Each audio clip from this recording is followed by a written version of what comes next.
You're listening to LeaderCast, episode 177. Welcome to LeaderCast, Transforming Missions podcast with Tim Bias and Sarah Thomas, providing you with insights and resources you need to lead a movement of Jesus followers. Without the community, the church is really just a social club. We cannot be self-serving. We have not only always need to remember the Great Commission, but to actually put it into practice. Our mission is to make disciples. One of those questions that's always asked is, if this church disappeared from the face of the earth, would this community notice? Would they miss it? And if we're honest with ourselves and self-aware enough, and the answer to that question is really no, then we got some repenting to do, church. Today we're having a conversation with Chris Wiseman, and he explores how he's leading a congregation that experienced conflict by reimagining what it means to be a Christ-centered community. Conflict and division are complex topics. So today you're going to hear Chris share how listening and conversation are essential to the decisions being made and really helping to facilitate reimagining this new community. You'll hear stories from his experience as well as some reflection about different modes of communication in times of conflict. As a reminder, you can find show notes for this episode at transformingmission.org/podcast, and you're looking for episode 177. Without any further wait, here's our conversation with Chris Wiseman. Chris, welcome to LeaderCast today. Would you tell us who you are and what do you get paid to do? Well, my name is Chris Wiseman. Who I am, is that the existential question? I have a lot of hats that I wear. I'm dad, Patrick's dad, Lincoln's dad. I earn my living as an elder in the United Methodist Church. Our point with LeaderCast is to talk about courageous leadership. So what does being a courageous leader mean to you? Well, I'm a language guy. I always have been. Words fascinate me. Encourage happens to be one of my favorite words. Cor comes from the French. It means heart. So encouragement is the act of putting the heart back into something. That's why I believe that being a courageous leader means somebody who leads with heart, a passionate person who loves what they do. That's a good definition.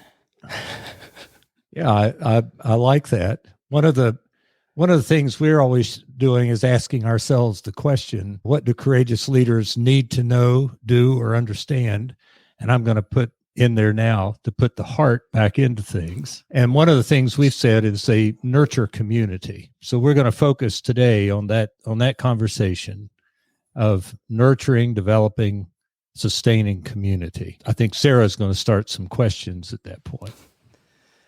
Yeah, so let's start with a big one, Chris. What role does nurturing community play in leadership?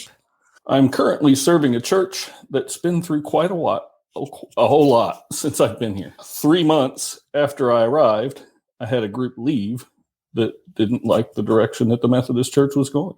There were hurt feelings all around. And in times of great distress, sometimes we say or do things that we don't intend to or we don't mean. I had some that stayed. Still others didn't go with that group, but they also didn't stay. They were unsure what to do, what to believe. It was difficult to sift through all the stories they were being told and arrive at what actually happened. It was painful for them to think about the people that they thought were their sisters and brothers in Christ in the faith that would just leave them high and dry and not even look back. So I sat in some living rooms. I listened. It's one of the ways that God's wired me. My process communication model type is imaginer. For some reason, God has wired me to be a calming presence in the midst of a storm. Many of them asked what really happened, so I shared my side of the story. The church had to be rebuilt with those who stayed. We were forced to go to a streamlined leadership team model. We had fewer people than we had before, right? We had 2 of the 3 churches' largest givers leave. We had to tighten our belts. Thank God for this local church being a part of something larger than themselves. The conference was able to help us with a grant, to help us to sell a rental property that we had, or we'd have been sunk from the outset. And then, just as we started to regain our feet and gain some momentum, we had this global pandemic. It was rough. We had to bond together, and we did. So in the midst of disruption and change, all of which was out of your control, you found yourself sitting in living rooms with people and having conversations that had to develop relationships to foster the community, to create something new. I'm wondering, where is the community at now? How would you describe the community that you have the privilege of shepherding right now? Well, they're still trying to figure out who God wants them to be. We're still building connections in the community that honestly we really need to take advantage of. And I'm one person. It really needs to be the whole community that embraces the folks outside of this building. So you're saying community doesn't center around the positional leader? That's absolutely correct. Okay. What makes a community different than just a group of individuals? Well, I really think it boils down to a common purpose. I worked for several temporary employment agencies as I worked my way through college, so I have had a lot of different kinds of jobs. At one point, I made the little bags of nuts and bolts that you get in the some assembly required stuff that you go buy at the store. You know, the little bags I'm talking about that are never right. Here's why. I sat for a 12-hour shift, and there was a bin in front of me where I got to count screws and nuts and bolts and washers, 5 of these, 2 of these, 1 of these, 6 of these, dump them in the little conveyor belt tray, and it would move to the next one.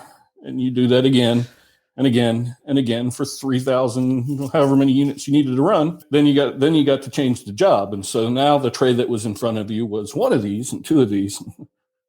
Anyway, after a while, I got so good at that I graduated to being the guy that sat at the end of the conveyor belt. And I got to step on the pedal that sealed the bag and dropped it down into the box. And after you ran the 3,000 units, whatever the job was, the box was then taken to be sealed, stacked for a pallet for a forklift. The forklift driver would come and take it, load it onto a truck. The truck driver would drive the pallet to its destination. Another fork driver would come and unload it from the truck. Somebody at the destination facility would open the boxes and put the little baggies in whatever product they went with, right? All of those tasks are done by individuals. But each of those individual jobs has a common goal: to get the finished product to the consumer. The goal for the church is Jesus. Our mission is to make disciples of Jesus Christ for the transformation of the world. Biblically, the Apostle Paul talks about the church being the very image of Jesus Christ, a body made up of many parts. And he says that every single one of those individual parts is absolutely necessary to complete the image of Jesus that the local church represents. Every local church is a little picture of Jesus. I love that metaphor of the assembly line, because how often in the church do we miss seeing that one individual task, that one individual that offers their gifts is a part of something much bigger, and helping them to see that connection to the purpose that you have named. Thank you for that. So as a leader, what did nurturing community look like pre-pandemic? And I'm asking that based upon some of the work you were doing with the high school, with gathering kids together, some of them around your own children's ages. So, Pre-pandemic, the church had a lot going for it. Pre-split even. The church still did fifth quarter, where we had 200 teenagers from the local high school come after every home football game. We had AA, we had a Cub Scout group, we were part of the county-wide food pantry network. When the church split, we didn't have the leadership to do fifth quarter, but that didn't usually happen until fall anyway. And by then the pandemic was full swing. There was a split in the Cub Scout leadership group. Some of them wanted to go find another place to meet. They weren't sure what was going to happen here. So we were licking our wounds, wrestling with Jesus, trying to figure out, why are we here? Who does God need us to be? So in the midst of figuring that out, how are you putting, and I'm using your metaphor here, how are you putting the heart back into the ministry or back into the people? Well, wrestling with Jesus makes you ask questions about the heart. Why are we here? What's the point? Why are we still spinning these wheels if it's not making a difference? What is the point of this church? The rules of the pandemic kept telling us what we can't do. You can't gather in groups. You can't sing. You can't. So as we're wrestling with Jesus, well, what can we do? A global pandemic is no excuse to not be the church, to be the hands and feet of Christ. What does it mean to be the church? We can gather in small groups of 10 or less with social distancing, with masks, follow the rules. You can still gather, but what does that look like? You got to flesh that stuff out, right? I talked to the leader of the AA group. We allowed them to use the gymnasium. They can spread out. So they resumed meeting. The Cub Scouts reorganized under new leadership. They were more than 10, so they were meeting outside at our shelter house until it got too cold that they couldn't. And so I've talked to them, and they're going to wait until this fall after things settle down, and just when it's time to re-up for the Scouts, they'll be back. We have 2 Girl Scout troops that are meeting in the church that are 10 or less. The food pantry was huge. Food insecurity in the midst of a global pandemic was outrageous. It magnified that. So how do we do that? We would have folks come into the building, take their information, they had a little computer, and they could go back and shop in the food pantry and pick. You can't do it that way, right? So we had a few volunteers come and pre-pack the boxes, and we made it a drive-through food pantry, and they could show their ID through their car window, and we would load it into the car for them, and we could still meet a desperate need in our community. But we were still struggling financially. And to help the church that had split, I took on 2 additional churches to help with every church's largest expense. You're looking at it. We had to figure out some ways to nurture community. I learned some important lessons. Do you know that, amazingly enough, people communicate in different ways? It's true. It's true. Only one of the 3 churches was able to do a live stream service.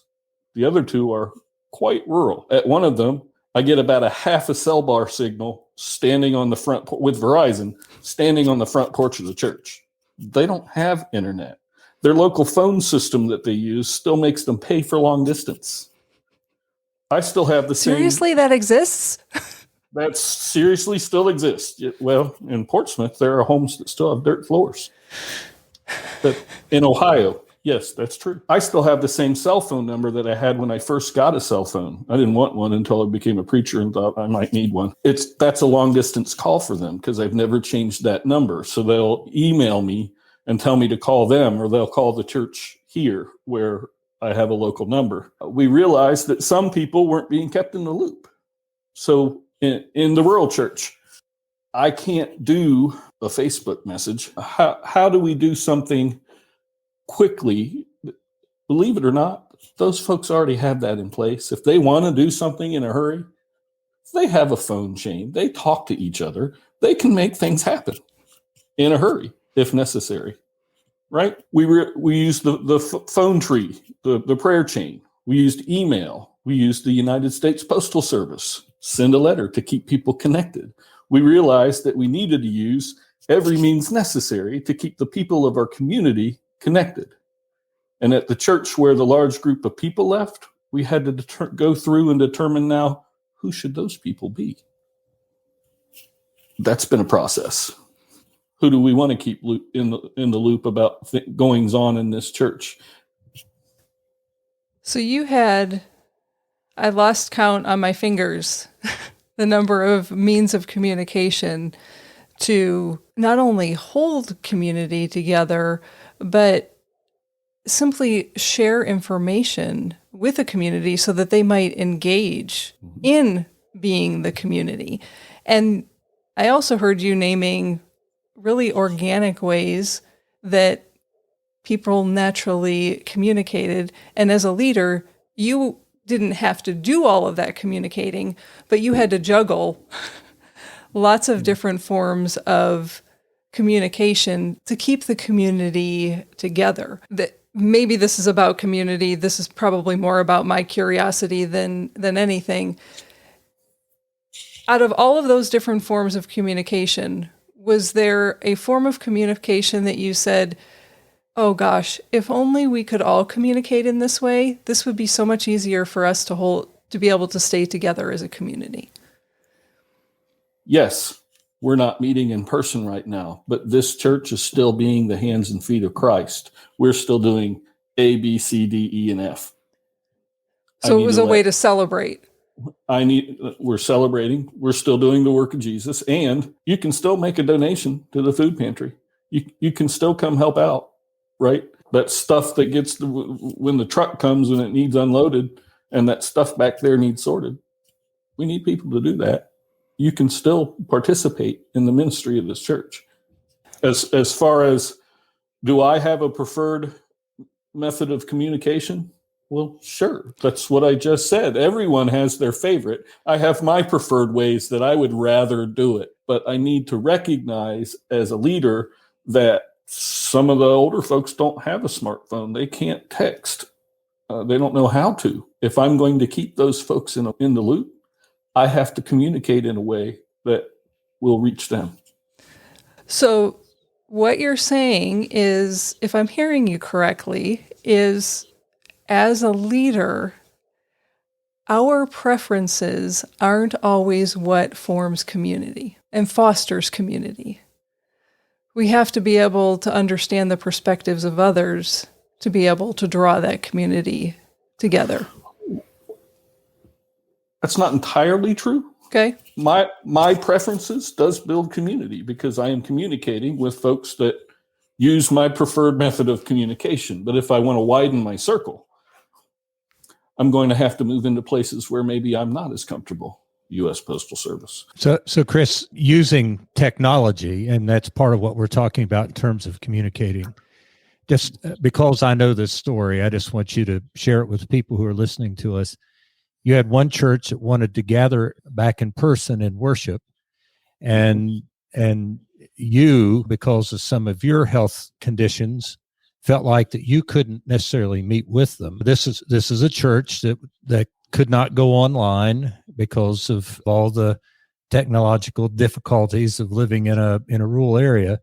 Just tell us how you did use technology to help them gather to worship. Yeah, they don't have internet at the church, so I can't stream a service to them. And a lot of the parishioners don't have internet at their house. A lot of them are in the satellite internet provider category that's really expensive for horrible service. So they just don't. What they did have is they have a screen, they had a laptop, and so I would record my sermon, put it on a USB, and go deliver it to the church so that they would have that for Sunday morning. And if they wanted to gather in person, that was fine. When it's safe for me to do so, we can come back and regroup.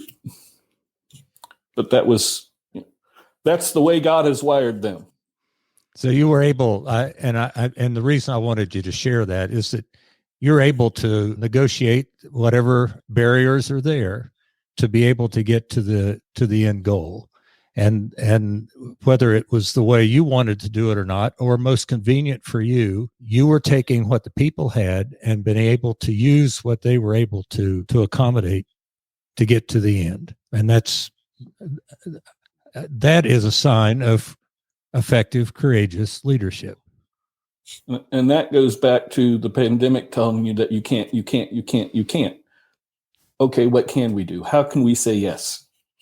So you brought up the pandemic again, and I'm wondering, in the past year, what have you learned about the importance of geographic or local community, those beyond the church? And probably more importantly, how has your perspective changed, if it has? I don't know that I'm learning this or having it confirmed. Without the community, the church is really just a social club. We cannot be self-serving. We have not only always need to remember the Great Commission, but to actually put it into practice. Our mission is to make disciples. One of those questions that's always asked is, if this church disappeared from the face of the earth, would this community notice? Would they miss it? And if we're honest with ourselves and self-aware enough, and the answer to that question is really no, then we got some repenting to do, church. I don't think that perspective has changed. It's the best lesson that I took with me from attending a progressive seminary as a theological conservative. Salvation isn't only about me. John Wesley believed that as you came to understand that you are a blessed child of God, the love that God sheds abroad in your heart compels you to share that love with your fellow human being. If the church isn't making a difference in the community where we serve, then we're missing the whole point. Amen. We can miss the point an awful lot. We do. But we're all sinners saved by grace. That doesn't make it okay. It means we need to recognize that, repent of it, and move forward. How can we say yes? How do we put the heart back into what God's calling us to do? Chris, what have we not asked you about nurturing community that you'd like to share with us? I'll say this because of how long I've been going through the ordination process and finally got ordained and made lots of connections and recognized that there are some people that are brand new. I took my first church, and 5 days afterward, I had my first funeral. Panic. Here's some suggestions. Be involved in your community. I mean, get outside the church and get involved. I do a lot of that myself simply because I have 4 kids that are involved in absolutely everything. Go to the high school football game. Try and organize some community ministry with the other local pastors in your area, even if they're not Methodists. Show the world that the one who binds us together is stronger than the ideologies that we allow to drive us apart. Support the kids that go to your church. Go to their plays. Go to their programs. Go to their baseball game. Get involved in their lives. And about those groups that come to your church that use the facilities, you don't have to use the old knock-on-door gospel tract method of evangelism. God has richly blessed you, my friend. You don't have to go out and seek people to share the gospel with. They're already coming to you. Go to the meetings. Maybe not every week or every month or however often they meet, but build a relationship with the folks that are already coming to you and try to encourage the body of Christ that you have the privilege of serving to do the same. Wonderful words of wisdom. So are you ready for the rapid fire questions? Ooh, yes. Seat of my pants. I'm ready for it. They're fun, off the wall. Some of them are kind of nonsense questions. And I think Tim's going to get us started. Yeah. What color crayon did you always pick first as a kid? I'm going to say blue because it's my favorite color, but I don't know that for sure. That's been a minute. Okay, what color would you go to now? Blue. Probably blue. Probably blue. Some shade of blue. What food is always in your fridge? Now, you can't cheat and say a condiment.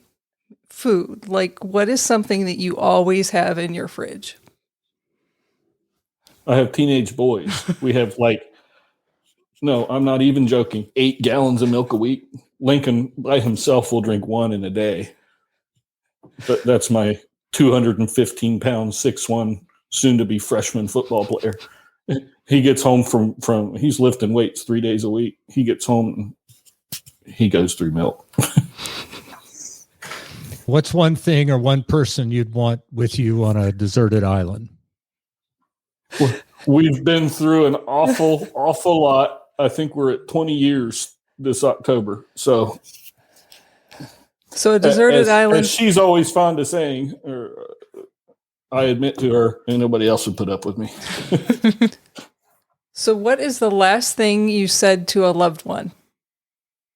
I love you. I'll see you this afternoon. What's one habit you've picked up during the pandemic? I don't know. A habit? Probably eating stuff that I shouldn't. There's an honest man. The truth will set you free. What is your favorite all-time book, or what are you reading right now? Deep Discipleship. That's good stuff. Who's the author on that one? J.T. English. What's a hobby or little known skill that you have? I can't juggle. That's something you both can't do. Both of my brothers can. So a little known skill that I can do. Or a hobby. Or hobby. It's little known. I'm getting a lot more proficient at woodworking. I built Evan an outdoor yard gymnastics set. So he can it's got parallel bars and a pull-up bar. So he can practice. We're into a lot of stuff, yeah. But it's opportunities for ministry. I can talk to folks. There's a nice lady at one of the churches that she herself raises chickens, and we've had some good chicken conversations. And she laughs when I tell her stuff about my wife because she knows she's been there. Oh, goodness. Chris, I can honestly say that I never thought that a conversation focused on community, that chickens would be brought up, and yet here we are. You never know. No, we never do know when we talk about community. Thank you, Chris, for taking time out of your schedule and sharing your gifts and your story with us and with our listeners. Appreciate you being with us. Tim, any last words from you?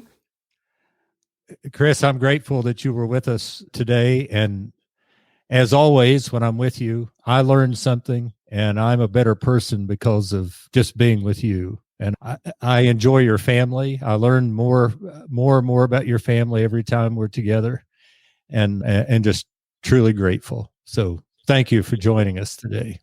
Well, thank you for inviting me. Thank you. Have a good rest of your day. Bye-bye. Thank you.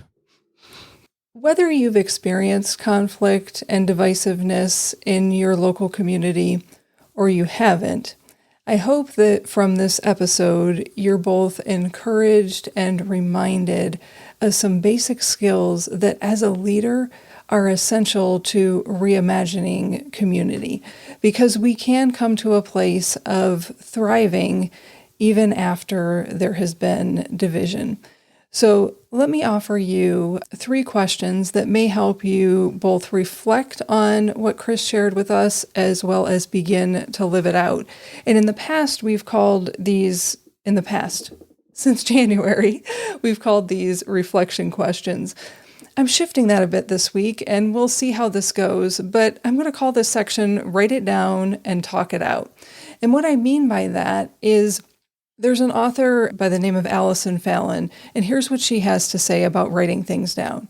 A regular writing practice, which can start out with something as simple as 5 minutes a day for 4 days in a row, can help you get your thoughts down, sort through decision-making processes, alleviate anxiety, recognize patterns in your life that are causing pain, tell a story, and communicate with people in your life who are important to you. When I read that, I thought, oh my goodness, I don't know a leader who doesn't need that.